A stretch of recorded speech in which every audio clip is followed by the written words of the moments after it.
Slope of parallel line segments. If the slope of two line segments are equal,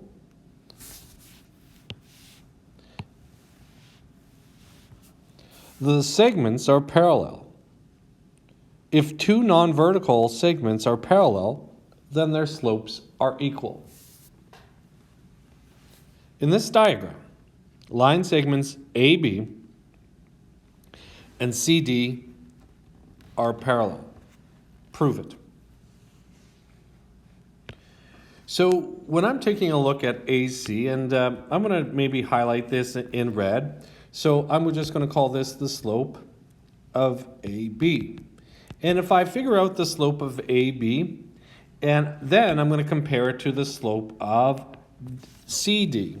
If these are equal, then we can say they are indeed parallel. Be very careful.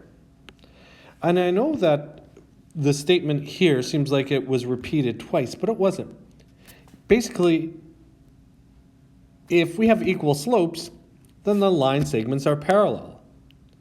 And then if two lines are parallel, then they must have equal slopes.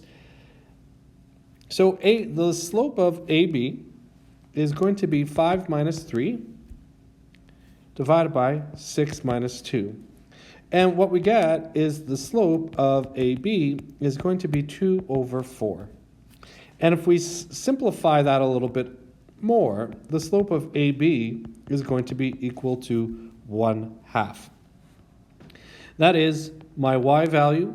I'm going to move here over 2 units, up 1 unit, and that would be my slope. Indeed, that is my slope of this line segment, because the numerator is the change of y, the denominator is a change of x. Now I'm just going to look at the slope of CD. And remember that this is yd minus yc divided by xd minus xc. So my slope here is going to be 6 minus 4 divided by 3 minus -1. And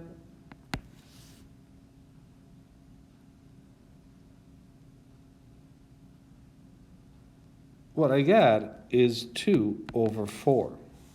So the slope of CD is going to be equal to 1/2. So slope of AB is 1/2. The slope of DC is 1/2. So prove it, I just did. Since slope of AB is equal to the slope of CD, lines are parallel. Ooh, spelled parallel wrong, but parallel. All right. Let's move on to example number 1. Example number 1. Which pairs of the line segments are parallel? Well, you could eyeball this, but be very careful when you eyeball, because sometimes when you eyeball it, or just by inspection it's called, you end up with the wrong answer. So here, I'm going to take a more thorough investigation. So I need to compare the slope of SR, and the slope of SR is going to be YS minus YR divided by XS minus XR. And what I get here, YS is 4 minus 0 divided by XS is 0 minus 6.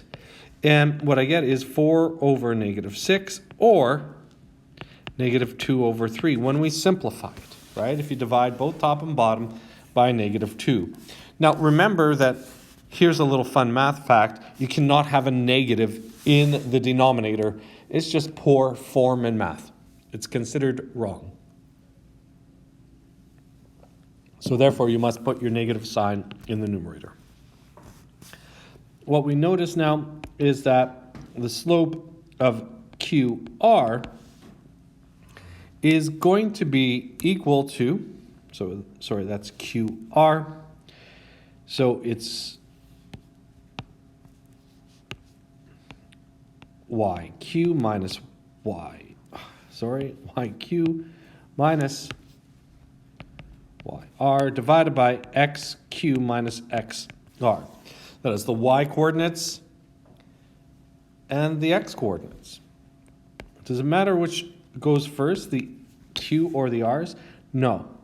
But whatever you go with for the subscripts, that subscript has to go first in both the numerator and the denominator. So YQ is going to be 0. YR is going to be -2.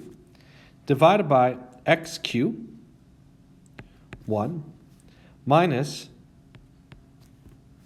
XR is 4. And what I get is a ratio of 2 over -3 or -2 over 3. So are these parallel? I can say, therefore, these are parallel. And why? Slopes are equal. All right. I'm just going to go over this next example here. I'm going to do it in a different way. So you've seen me using the formula. I'm going to calculate the slope of Kj. Now the slope of Kj is simply the change of y over the change of x for Kj. I'm going to make a little triangle here, just like what we did before. And I'm just going to ask myself, what is the change in the y coordinate? Well, the change in the y coordinate is going to be 7. I went 7 up. The change in the x is 3, and it's positive 3, right? Positive direction in the x will go to the right. Positive direction in the y will go up. So that's what we have here. Now, let me just double check. I went change of y, I went from -2 to 5. Yeah, that's 7. Change of x is 3, so I went from 0 to 3. That checks out. Now, that's not very nice. Don't change it to a decimal. I know that you're aching to change that. Please don't. The slope of LM. The slope of LM, and now LM is just this line right here. It is the change of y. It is the change of y over the change of x for that specific line segment. So when I go for this specific line segment, what do I notice? Well, I notice that my change for my slope of LM, my change of y, is going to, well, I go from -2 to 3. So I go up 5 units. Now, for my change of x, I go from 3 to 5. So that indicates a change of positive 2. What we notice is that since the slope of Kj does not equal to the slope of LM, the line segments